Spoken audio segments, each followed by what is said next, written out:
Hello, everyone. Welcome to our January event for the Center for Women's Leadership at the Forbes School of Business and Technology at the University of Arizona Global Campus.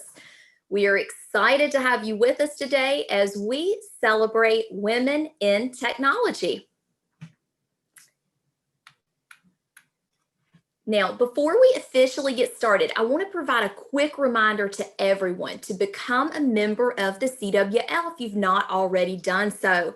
As an inaugural member, your initial membership is completely free and the application process is super short and easy. We will include a link in the chat area to the application form. As a CWL member, you'll have access to many benefits and resources, including networking, research, events, mentoring, and professional development. We hope to continue broadening the scope of the benefits that we're able to offer our members, so don't forget to sign up. Now, let's talk about why we are celebrating women in technology. Statistics show that women are substantially underrepresented in the technology industry. While women generally comprise 57% of the workforce, they make up only 25% in the technology industry. And even more concerning, only 18% of all undergraduate computer and information science degrees are earned by women. Therefore, we hope that the inspiring success stories at our event today will motivate and encourage others to pursue career paths and leadership roles in the technology industry. We have a star-studded panel of experts who are going to discuss the evolution of technology, the importance of diversity, and how technology can be leveraged to build a bridge in promoting positive global collaboration in a post-COVID business environment. Additionally, following the panel discussion, these experts are ready to take your questions. So be sure to enter any questions that you might have related to women in technology into the chat area or the Q&A area. We will be selecting as many questions as possible to pose to our panelists. Now it's time to meet our panelists. First up, we have Dr. Chitra Anand. Dr. Anand is a doctoral researcher, professor, author of The Greenhouse Approach, keynote speaker, and advisor to high-growth companies. She spent more than 20 years in the technology industry and previously served as the head of communications for Microsoft Canada. Currently, Dr. Anand is at the forefront of a new workplace movement termed entrepreneurship, which focuses on tapping into the existing talent within an organization to drive entrepreneurial spirit, innovation, creative thinking, and new ideas. Joining Dr. Chitra Anand, we have Lizzie Bronte. Lizzie is an accomplished IT expert and leader working for a Fortune 100 company where she works and advises in strategic and tactical planning, vendor relationship management, risk analysis, and cybersecurity management, while also leading the community involvement initiatives for the organization's Women in Tech program. Lizzie serves as the chair to her alumni's Personal and Professional Development Committee, and she's a PhD candidate at the Indiana Institute of Technology, specializing in global leadership and organizational management. Lizzie's also the founder of a nonprofit organization, the Just Like You Global Foundation, which advocates against domestic violence and human trafficking. Joining Dr. Chitra Anand and Lizzie Bronte, we have Dr. Tamar Elkelis. Dr. Elkelis is an experienced executive and thought leader in the talent, learning, and organizational development field. She's currently the Chief Human Resources Officer for XCOM, a wireless technology company propelling the next mobile technology revolution, where she manages a global HR operation, including talent acquisition, development, compensation, benefits, systems, and communications. She was previously the Chief Learning Officer for Qualcomm. Under her leadership, the company grew from 700 to more than 31,000 employees worldwide. Consistently ranked in Training Magazine's top training organizations, was voted best in class in communications, and was awarded Organization of the Year by the Association for Talent Development. Tamar has received numerous accolades, including but not limited to the San Diego Women Who Mean Business Award in 1998, the Tribute to Women in Industry Award in 2004, Chief Learning Officer of the Year in 2010, the Learning Elite Trailblazer Award in 2014, and also the Top Influential Award in 2014 for her impact on the field of leadership in the technology industry. In addition to her role in executive management and authoring several books, including the Chief Talent Officer, Dr. Elkala serves on the board of directors of several organizations. We're thrilled to have her with us today. Rounding out this amazing panel of women in technology is Dr. Karen Ivey. Dr. Ivey currently serves as the Department Chair for Technology Studies at the Forbes School of Business and Technology at the University of Arizona Global Campus. Karen's professional experience includes more than 30 years of business, technical, and leadership contributions in the aerospace, manufacturing, commercial consumer, healthcare, and information technology industries. She's an accomplished senior leader in the information technology services industry with expertise in strategic development and oversight, service delivery, program management, and technology transformation. She's the co-founder of the media tribute company Visionary Expressions and is frequently featured as a keynote speaker for national business conventions and educational functions where she shares insights on innovation, disruptive technology, and strategic integration. She's passionate about continuous learning, community involvement, and being a catalyst for change in our society. Now that you've met our four incredible panelists, let's meet the moderator, Dr. Maya Zelihich, CWL board member, professor, and academic department chair for the Advanced Management Studies Division at the Forbes School of Business and Technology. She's a Fulbright specialist and global partner with NAFSA, Association of International Educators. Maya is a global speaker and thought leader in the fields of management, conflict negotiation, and leadership, presenting at conferences and workshops all over the world, including the US, Asia, Africa, Europe, and the Caribbean. She's co-author of a new book, The Power of Perception, which focuses on eliminating boundaries to create successful business leaders.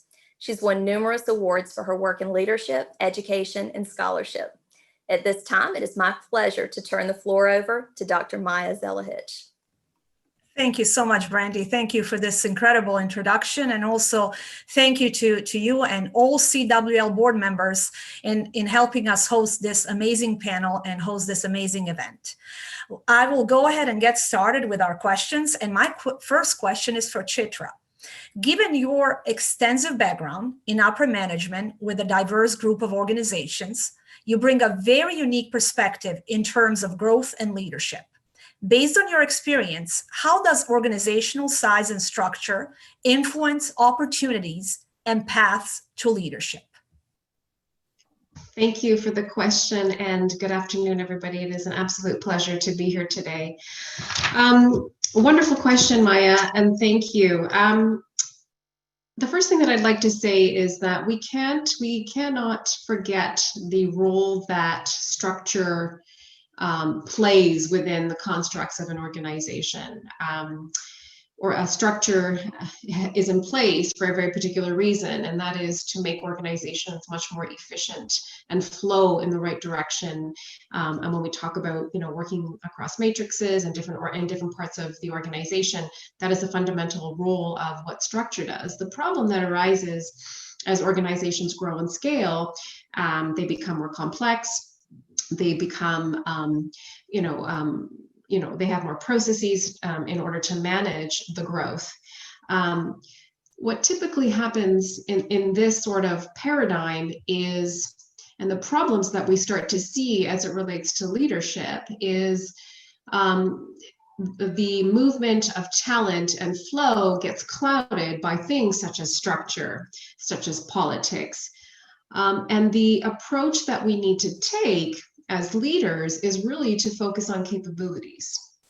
And what I mean by that is being able to, it is an absolute skill to be able to recognize your organization's talent and capabilities and mapping those to the right roles. And once you're able to do that, that's when talent is actually realized in the right ways.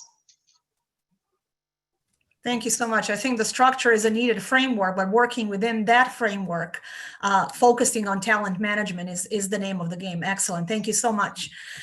Karen, here at Forbes School of Business and Technology at the University of Arizona Global Campus, we strive to provide relevant, cutting-edge, innovative curriculum to our students. You are a department chair of our technology division with programs such as cyber and data security, technology management, information technology, and information systems. Now, recently, your division launched an amazing drone course. Can you share some information pertaining to that course and other exciting development in the field of technology within our university? Most definitely. Thank you, Dr. Maya. And first, I'd like to say I'm just so excited to be here on the panel with all of the esteemed presenters as well.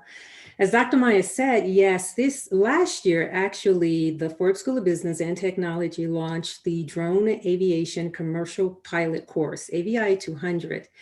AVI 200 is a course that helps students to prepare to take the Part 107 license, which allows individuals the opportunity to fly commercial drones commercially. It allows them to sit for the exam, which they would take after taking the course.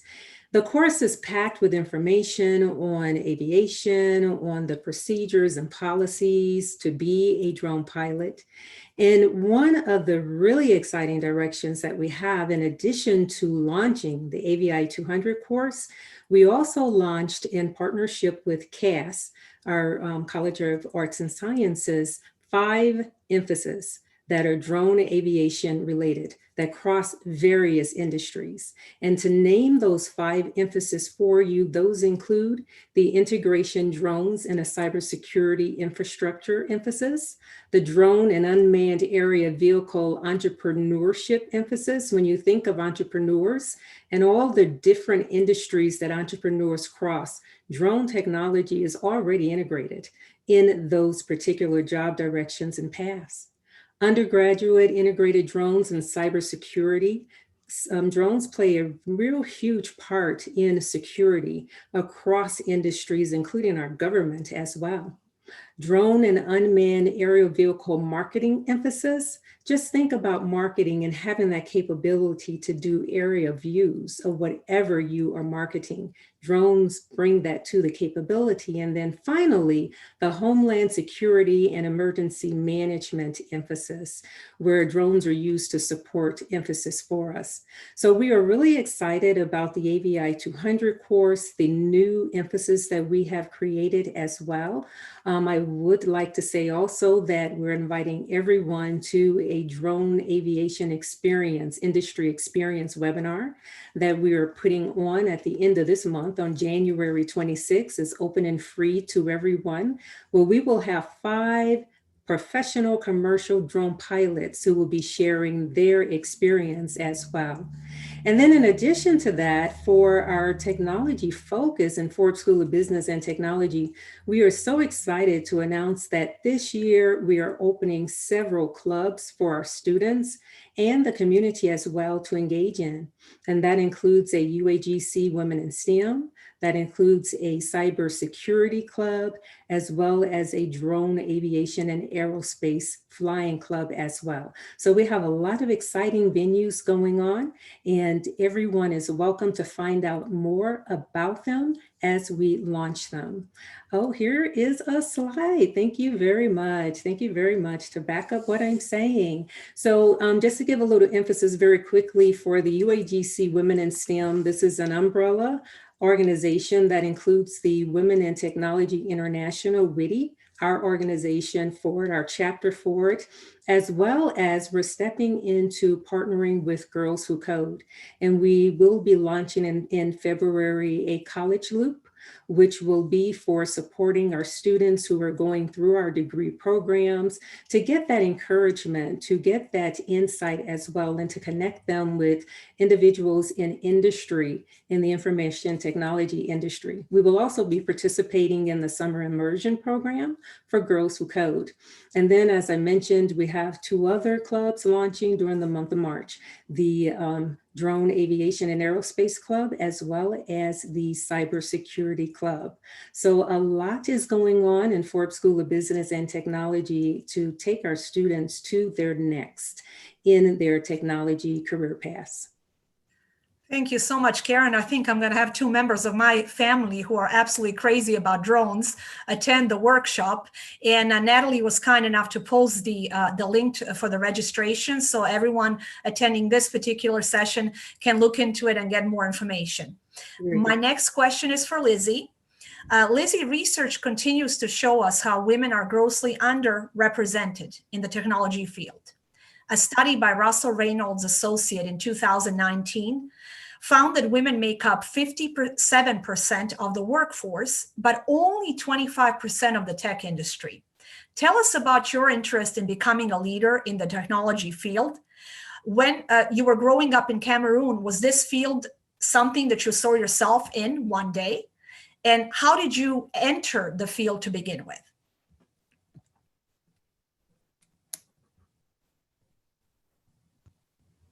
I got really excited and spoke without unmuting myself, but thank you very much, Maya, for that question. So growing up, I grew up in a time when having access to a computer was a privilege.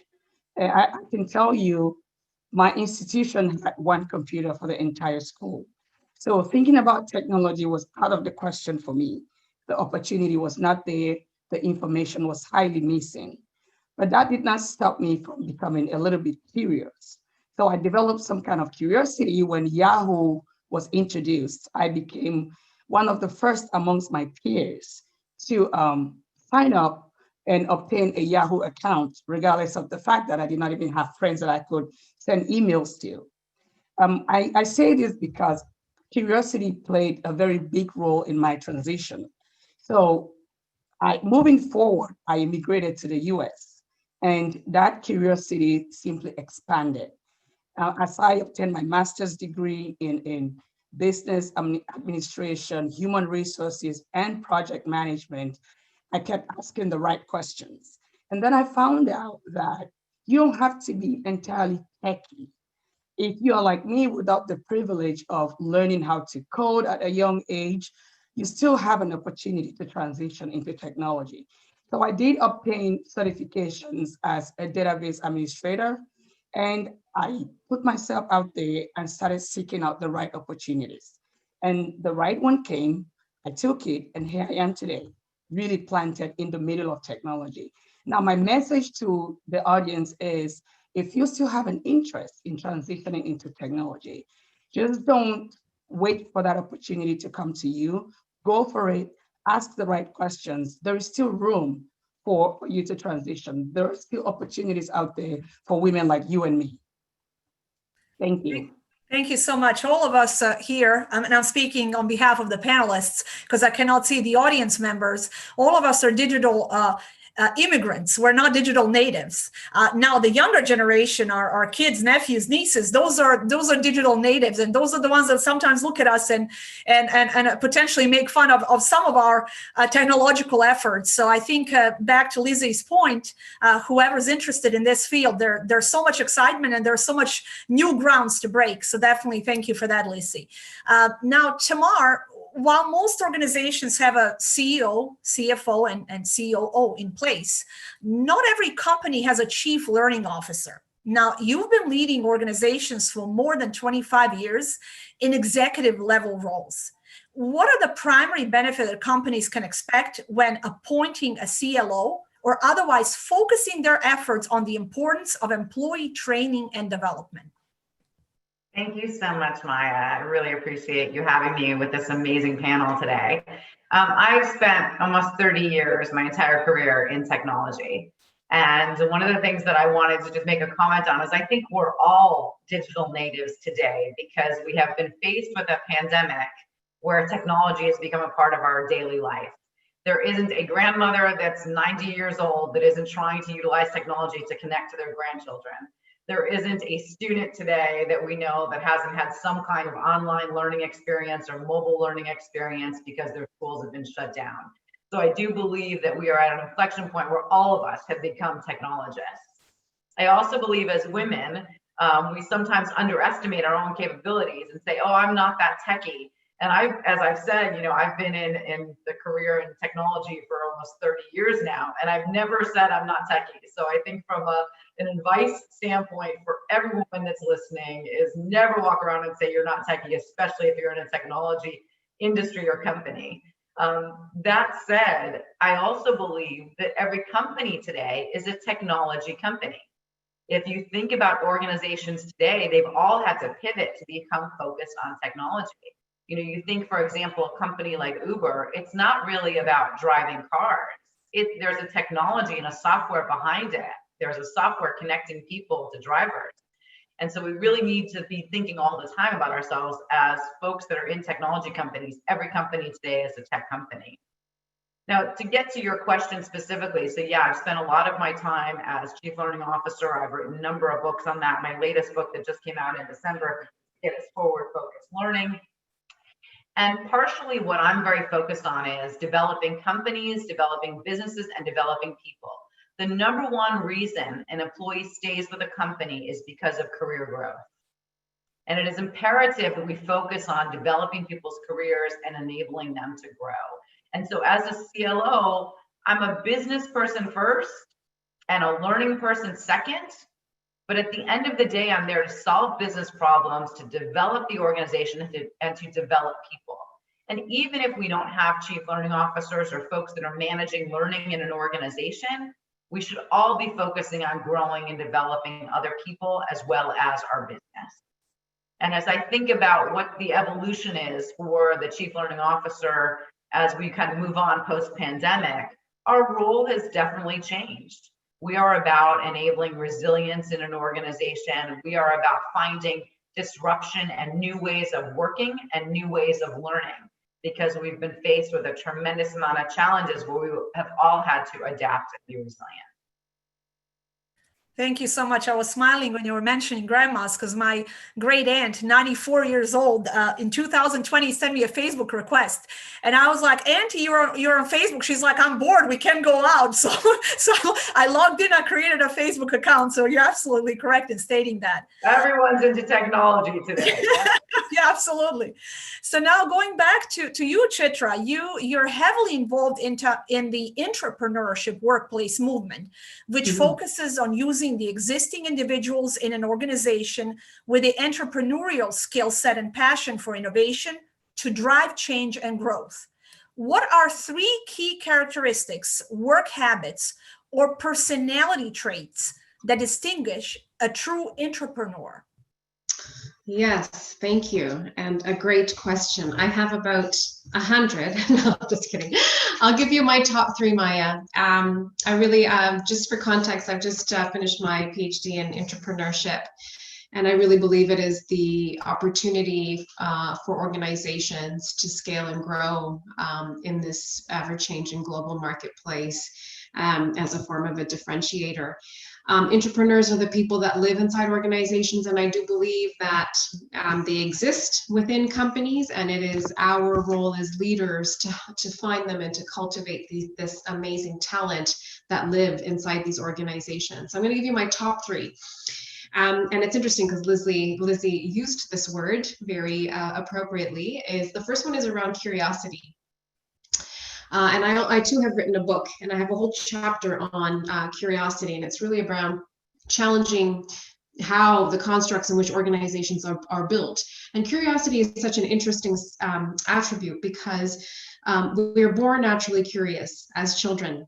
And I observe my own children, and they're so curious, but something happens around the age of 10 or 11 where curiosity actually diminishes, and I see it in the schools actually in terms of questioning and the why, and it's quite a tragedy. So I'm quite fascinated by it. But to be curious, as Albert Einstein quoted, is that it's no special talent. He's just naturally, passionately curious.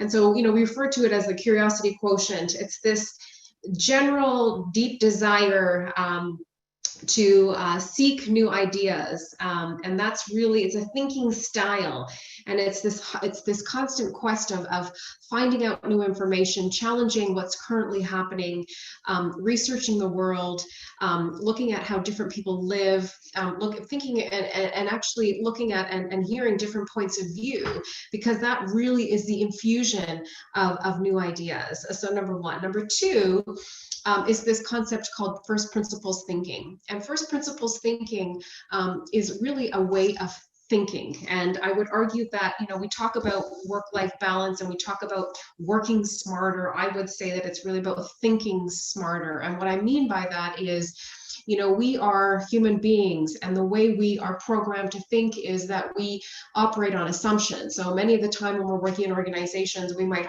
hear terms like, we've already tried that, or that's too expensive, or that's going to be too high cost, we don't have the right resources, we don't have the right talent. And those are all just assumptions, and assumptions are preconceived ideas. But we think that we're being efficient because we are operating on these preconceived ideas. But when you apply first principles thinking, you're actually questioning every single assumption that you have about something, and you're going back to the raw facts.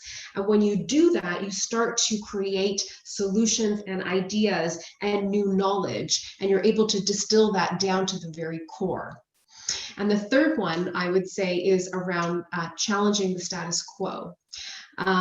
And I find this particularly interesting as I've worked my entire career in large, complex organizations. And I always had this deep desire to, you know, challenge what we're doing, try to push ourselves out of comfort zones. And so entrepreneurs have this natural desire to do that because it's driven and motivated from a place of passion, a place of curiosity, a place of wanting to do things differently in order to have impact. Those are my top three. Excellent. Actually, if our audience members are interested in one of the top three, we actually had a session, the entire session on curiosity. Dr. Diane Hamilton was focusing on that concept in particular. So we have a recording of that session on our website. So three excellent points. Thank you so much, Chitra. Going back to Karen, your professional experience includes over 30 years of business, technical, and leadership contribution. Now, focusing on your experience in the aerospace, manufacturing, and information technology industries, you were in a position of having to come up with technological solutions for complex problems, often on a moment's notice, and get a buy-in from the stakeholders within different companies. Now, what tips do you have for women leaders in particular in these competitive fields? Thank you for that question, which is so important, because challenging the status quo is what Chitra just mentioned, right? And that's an integrated part of those of us who enjoy innovation, enjoy stepping into something new. Now, let me give you a little bit of background on myself as I answer this question, Dr. Maya, as you posed it. Throughout my total career path in information technology, I have always been on the forefront of moving the organization to the next level. And why? Because I enjoy it, I love it, I really thirst for it. I look for how can we do something different and how can we take ourselves to the next level. Well, after being in information technology and being that one who is always called upon to do that special project, to take the organization to that next level, you sort of get the label for it, which I proudly wear the label, but it's very interesting as I move into other venues, the same thing occurs as well. And I know that it's just within me. My message to everyone is, be yourself, be willing to go outside of that box, redesign the box. Don't do a box. Do a circle, a square, anything else. And you can help to lead your industry, your organization to that next level. So the question that Dr. Maya posed as far as what tips could I provide to individuals to be willing to step into that area of innovation? I had a huge chunk of my development in IT inside of the company 3M, where indeed innovation was our middle name. It really was not only suggested and encouraged for individuals to step into it, but you were supported. in doing that as well. And so therefore, for me, it's ingrained in me to want to do that leadership and to lead the organization leading technology. And so I have 3 tips that I would like to share with everyone, just to keep in your mind. Don't hold back.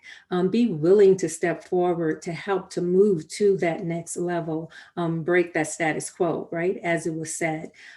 Tip number 1 is, first of all, get excited about where you would like to introduce new technology into your organization and take the organization to that next level. But part of that being excited is also getting other people excited, but you can't get them excited if you're not excited yourself. And so be sure that you understand where you want to go, why is so important, and get others excited as well to move you, to support you as well in getting to that next step. If we can go to that next slide, it talks about when you are looking at the what, the why, and the how, where you want individuals to go. Haley, if we can go to the next slide, because there's a chart that I would like everyone to see. Thank you very much. This target here. Is not hampering so much on the what. I would like to help everyone to move to integrating new technology, or the how. Focus on the why. In an organization, the impact, the contribution of moving and integrating that new technology is what is so important to executives and to everyone. Know those facts so you can speak it, so you can share it out to others, and so that they can join in and understand, agree, and support your directions as well in going to that next level. And that's part of getting the people to believe when they can understand the why behind the push of what you would like to lead individuals in doing. And the third tip that I would like to share as well is the shaping that vision. As you shape the vision of where we would like to go, you've already gotten full support in the why you would like to go there. And sometimes you don't have full support, and you have to keep repeating, and stating your vision. The third tip is don't do it alone. Shape the vision as a team. Within your organization, there are individuals who buy in to exactly where you want the organization to go, the new technology that you would like to present and have integrated inside of your organization. Join in with those team members. The team members may not be your immediate surrounding team, nor may it be your immediate management. It may be within the executive ranks. Reach out and know who you need to reach out to develop a team of individuals to support you in sharing the vision and helping to move that vision into reality. And then very quickly, I just wanted to say in the chat, there were discussions as far as if I'm interested in getting into IT, but I don't want to go into coding, what are some of those other positions in IT that I can step into? And I did include a listing in the chat.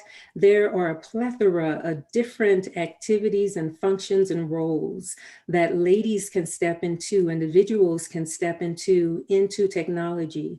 I did start off as a programmer myself, mainframe, dating myself there. And then I went on to client server and web development. And then I got my MBA and moved into leadership, into management, and then into senior leadership as well. But all of those different functions are open and wide open for individuals to step into. So I hope those tips helped out, and also sharing the list of the different types of positions individuals could step into as well. Thank you, Karen. Those things are so interconnected, because without knowing the why, one cannot get excited. So it's like they all tie back and forth. So thank you for those concepts quite a bit. Lizzie, you've established yourself as a leader in the technology field. And now you're investing further in your professional growth by completing your PhD in global leadership. Your research centers on women leaders in the technology field in Africa. Given your own expertise and experience in the technology field, what advice would you give women who wish to become leaders in this field in terms of their preparation and in terms of their career advancement?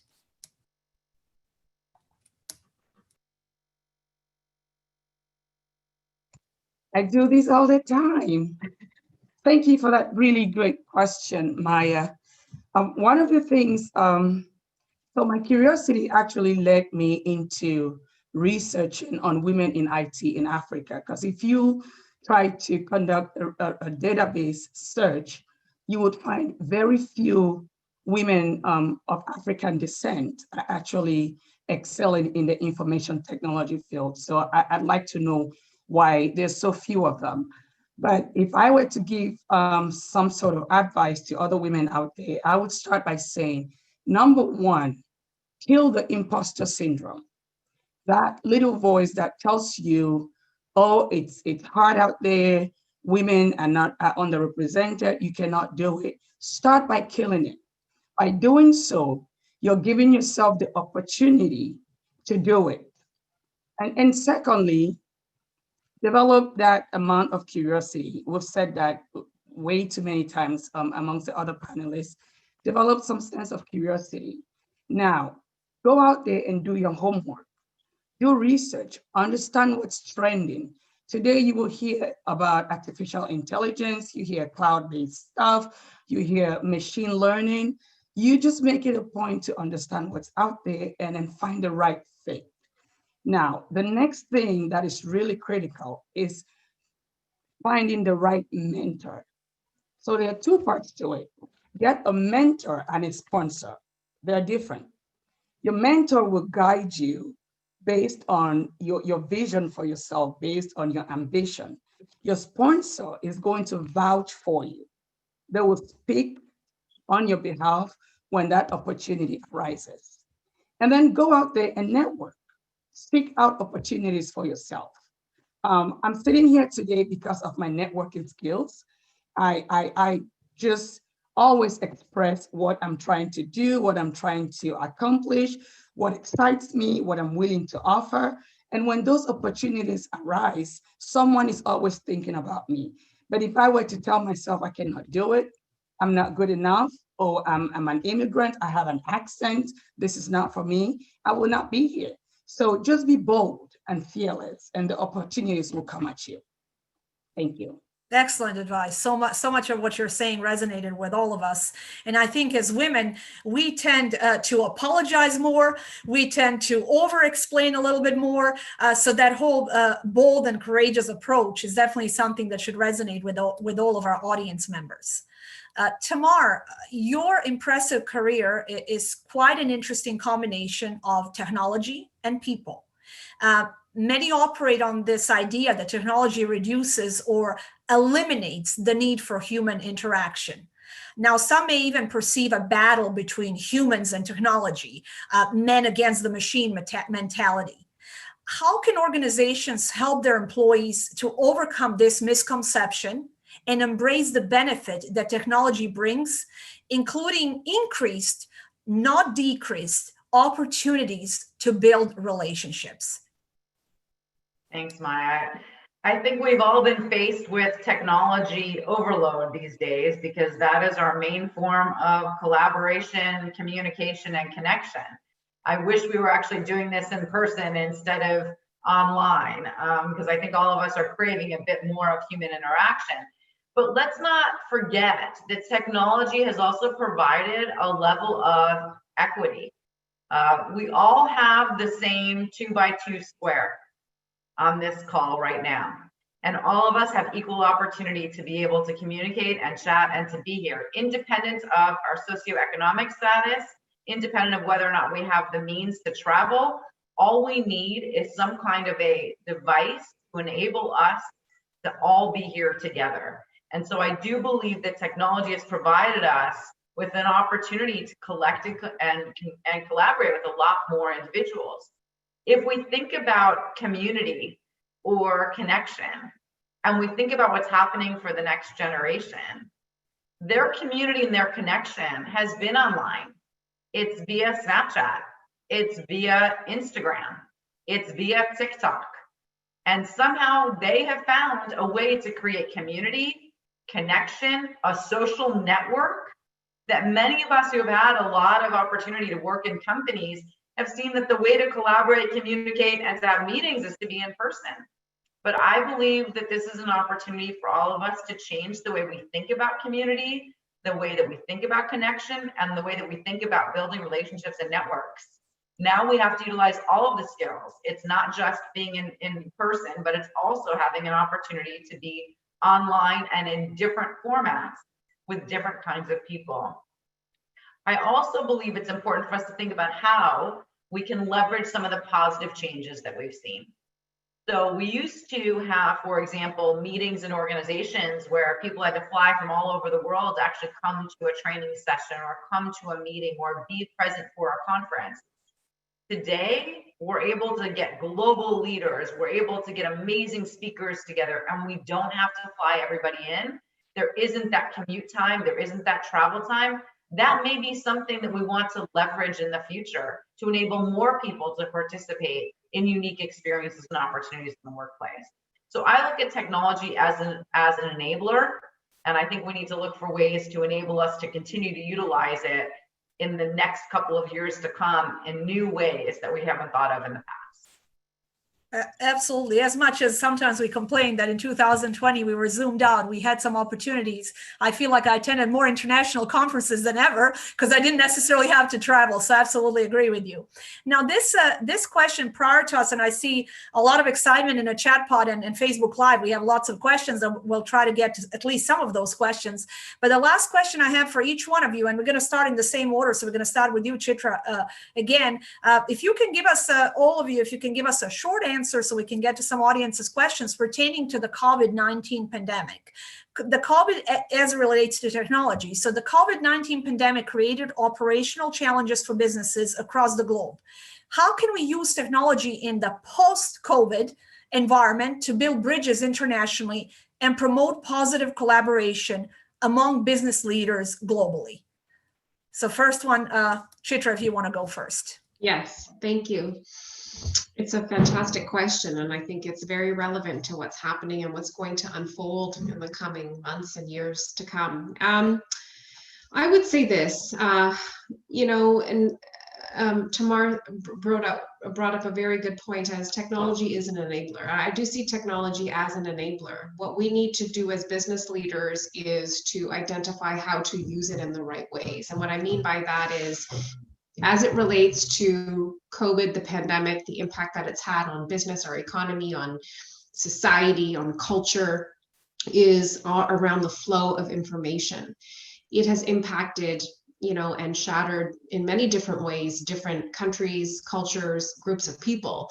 What I think would be of most value for business leaders and even as people in general is to be able to share learnings, opportunities, together. And when you can do that, because that cross borders, that's about cultural learnings, that's geographic learnings.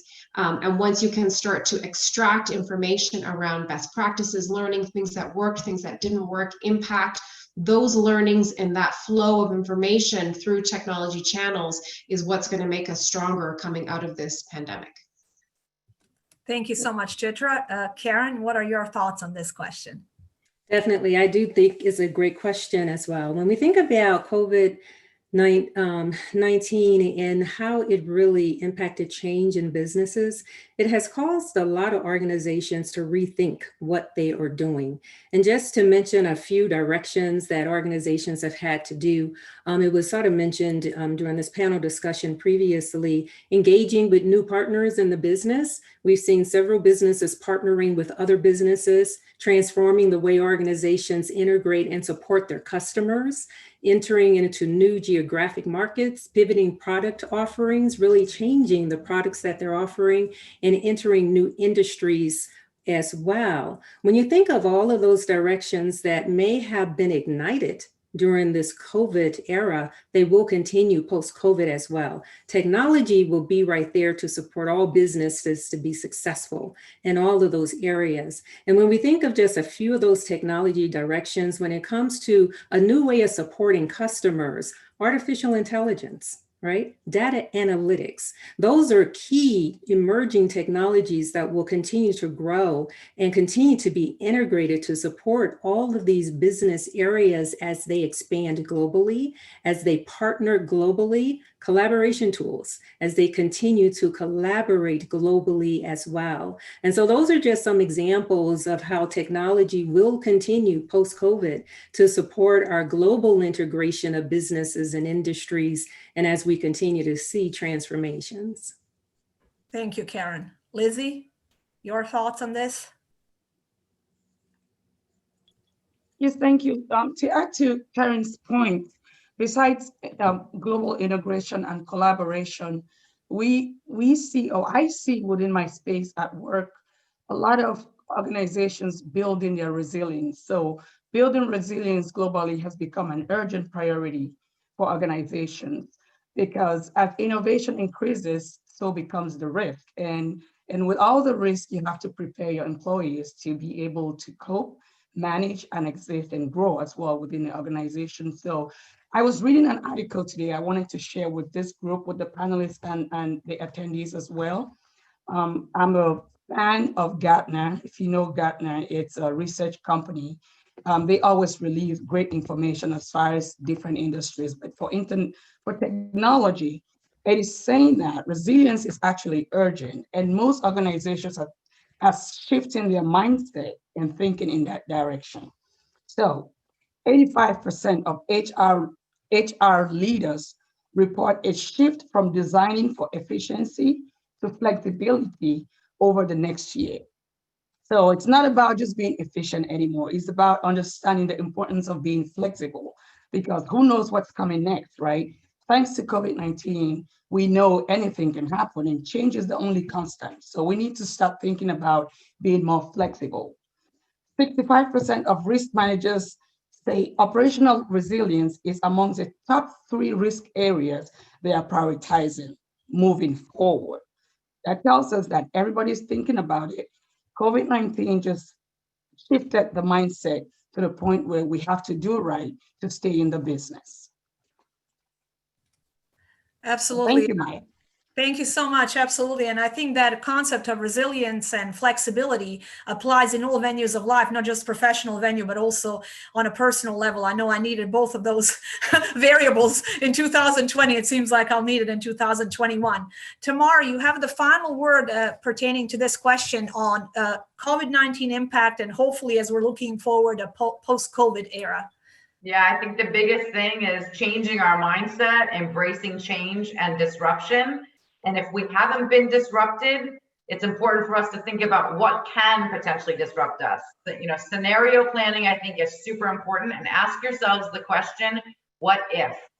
Because if you would have asked me or told me a year ago that we would have been doing this via a Zoom experience instead of in person, I would have said, you are crazy. So think about what if and change the mindset so that we can embrace all the change. Wonderful. Thank you so much. And thank you, ladies. I enjoyed this discussion. I would like to now turn it over to our Dr. Jenny Walker, lead faculty of Bachelor's and Master's in Arts and Leadership, also our CWL board member and one of the best researchers I've ever met. So Jenny, it is all yours when it comes to our audience questions. Thank you, Maya. And thank you everyone from the audience for your enthusiastic questions and participation. I hope that we'll get to all of these, but there's quite a few. So let's dig in. The first question is coming from both Joanna and Natalie. They have similar questions. They said, hello, I'm wondering if any of you still experience obstacles in the tech industry as women, even as accomplished as you all are, and whether you have any advice on how to overcome career roadblocks that may be more common for women to experience. This is open to any of the panelists. So if it's okay, I'll start. So in 1995, I did my doctoral dissertation on stereotyping of women in male-dominated occupations. That was 1995. I'm a bit saddened that here we are in 2021 with other women saying they're having obstacles in organizations or barriers. We are all living with them. My biggest piece of advice to you would be, this is not about me, this is about we. as women, and I've never sat with this many PhD women in my life. I've been in technology a long time, and I'm super impressed with this team. But we all need to support each other, and we also need to have amazing men in our organizations that support us as well. There are many times I am the only woman sitting in the room. I'm the only woman in the department. I'm the only woman in the meeting. I'm the only woman on the email. That should not hold us back. We have a responsibility and an opportunity to not only move ourselves forward, but also help that next generation. I go back to, you can't be what you can't see. So I think it's imperative for us to support each other in that and utilize this network.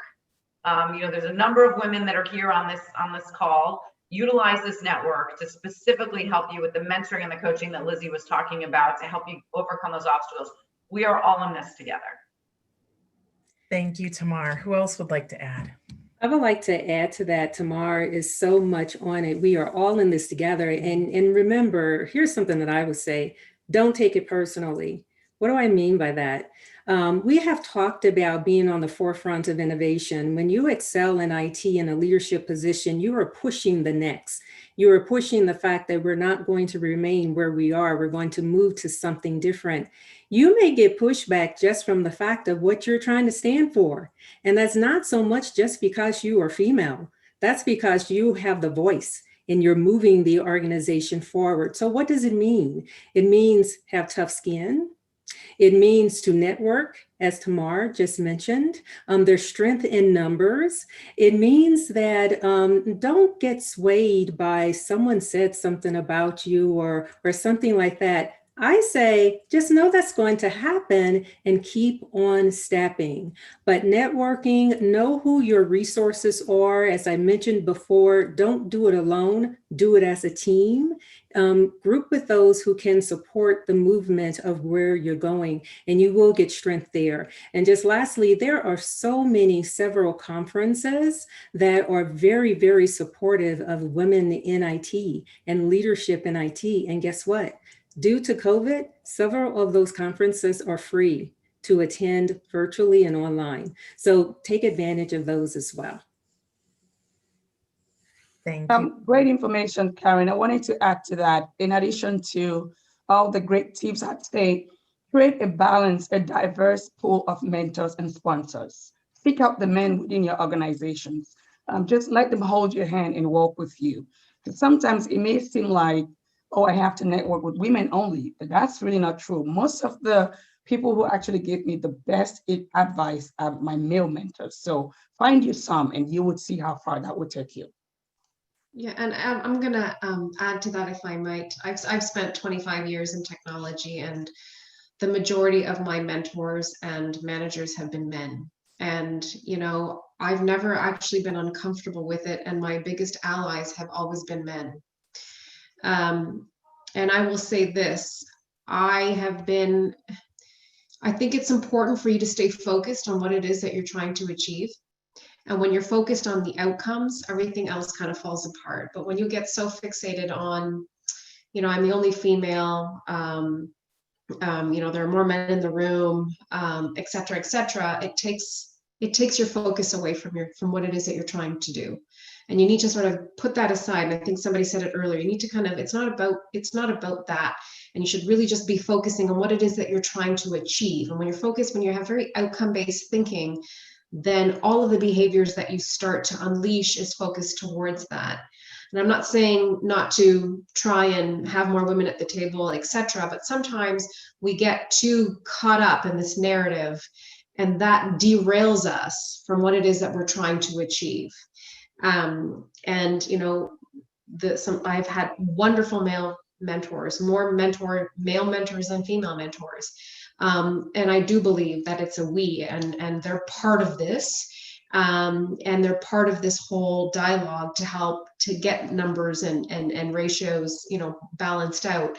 But when you have a very focused approach on what it is you're trying to achieve, then everything starts to sort of happen very organically.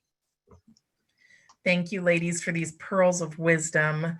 We have a question from Barbara, who, speaking of being focused on what you want to achieve, she asks, as a high school principal in a small alternative school focused on the arts, what advice could you each share for today's generation of students who are finding their educational and professional aspirations and voice during this difficult time?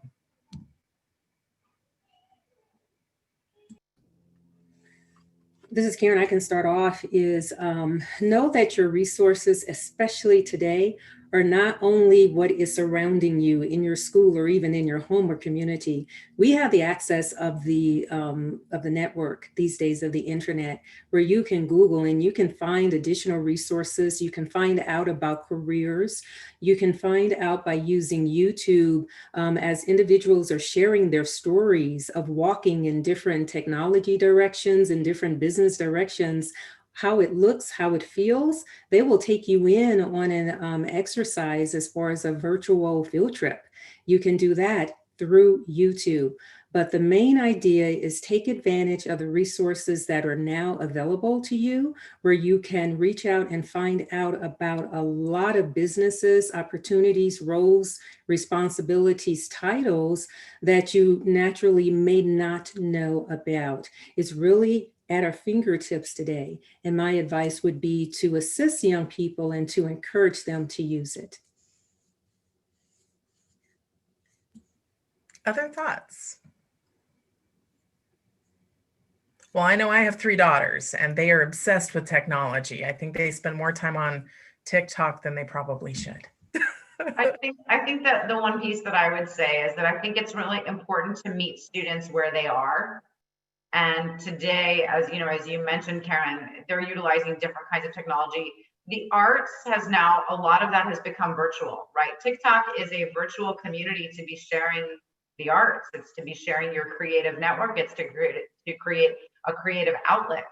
And so I do think it's really important to meet these students where they're at. And if it is YouTube, if it is TikTok, if it is these utilizations of technology, then we as educators need to make sure that we are meeting them where they're at and utilizing that, leveraging that for them to go ahead and make sure that their passion and their creativity has that outlet. And after that, I'd encourage them to ask questions as well as think outside the box. Wonderful. The next question is short and sweet. Do you have to have an IT degree to be in this field, or would an IT certification do just as well? I can take that. You absolutely do not have to have an IT degree. It helps if you do, but if you don't, you can still venture into the IT company. Once you get there, there will be so many opportunities that you can navigate yourself into something else, totally different from the certification that you hold. But I'd say if you have an opportunity to earn a certificate, go ahead, get that, and get you a job. Then you will see other opportunities. Yeah, I would add to that, Lizzie, if I may, is, I don't have a degree in IT. I have a business degree. And I think that,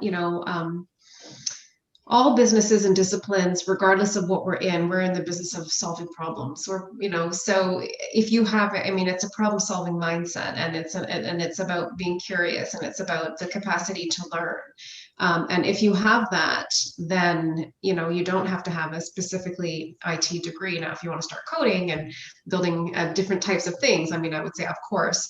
But I think if you have that, that tendency and that desire to learn and really to start to understand these ideas and complex ideas, then that's a universal skill that can be applied in any industry. And I'd like to add on as well. I agree with everything that has been said. It depends on what job you're seeking and what job you're going for. Computer science, yes, you need the degree and certifications. And based on the direction of where you're going, the level of technical expertise that's required may require that degree. In most cases, it will, plus certification. And the certifications allow you to demonstrate that you are keeping up with the evolution of technology. You know what the new technology is and how to apply it. To the other statements that are made by the members of the panel, if you don't have an IT degree, Information technology crosses all industries. It's used across the board. And so you can very easily take expertise that you have in another area and apply it in the information technology industry. Remember that. It may mean that maybe you do need to do a certification on the side or learn some technology or technology directions, but the expertise that you have more than likely can be very beneficial in an information technology area because it crosses industries. And then the last thing, the ability to learn and apply. Learn and apply. If you know technology that you grew up on or you learned or you graduated, you learned when you were going through your degree program, guess what? Technology continues to evolve and change. So you have to continue to demonstrate that you have that ability to learn and apply. Some employers today will tell you, I'm not that interested in what degree you have. I'm more so interested in knowing that you can learn our current directions, our current use of technology, and to know how to apply it. And so just remember that as well. One of the things I just wanted to mention quickly is a lot of companies today from a hiring standpoint are hiring remote workers because we're not in offices. So that is providing more of an even playing field for folks. And many companies are training individuals, right? So even at Qualcomm, they spend a tremendous amount of money training our engineers in technology, giving people certifications. So you don't necessarily need to do that on your own. A lot of companies say are paying for that. Google will educate you, Amazon will educate you, Facebook will educate you. Once they hire you into the organization, even if it's for remote, they'll provide a tremendous amount of training and development for you once you're in the company. So don't shy away from applying and going for it. If you don't have the degree or certification, that is something that corporations are willing to go ahead and do, which is investing in their talent. Wonderful. Thank you so much for these empowering words, for your insights. Your perspective just adds so much value to our audience. And speaking on behalf of everybody, I found it just incredibly valuable and honor to have you here today. So thank you. For those of you that did not have your question answered in the chat, you might just take a look because there have been some responses by a few of our panelists throughout there. And you're welcome to send us questions afterwards and we can get you some replies as well. But at this point, I'd like to turn back over to our magnificent host, Brandy. Thank you so much, Jenny. Wow. A huge thank you to our incredibly accomplished panel members for sharing your professional expertise and your insights with us today. Another huge thank you to each of you, our attendees. It is your interest, your support, and your enthusiasm that make this center possible. Now, we have some exciting events coming up in March as we celebrate International Women's Day by hosting an entire week of events dedicated specifically to honoring women's resilience. In addition to hosting events and a workshop during the week, we are going to give you multiple opportunities to share your story of resilience, exercise your creativity, and showcase your artistic talent. We will have awards as well as a virtual networking mixer event where you can socialize, network, and make connections with other members. It's going to be a very exciting week, so please stay tuned for additional information and details on those events. Lastly, again, remember to sign up for our free membership. If you haven't done that already, you can find that on our website. The link is also posted in the chat. Signing up for membership is going to help to ensure that you're the first to hear about new and exciting events and resources at the CWL. Also, be sure to check out the CWL mentoring program if you're interested in having a mentor or even maybe serving as a mentor. Additional information on that is also available on our website. So thank you again to our panelists. Thank you again to our attendees, and have a wonderful day.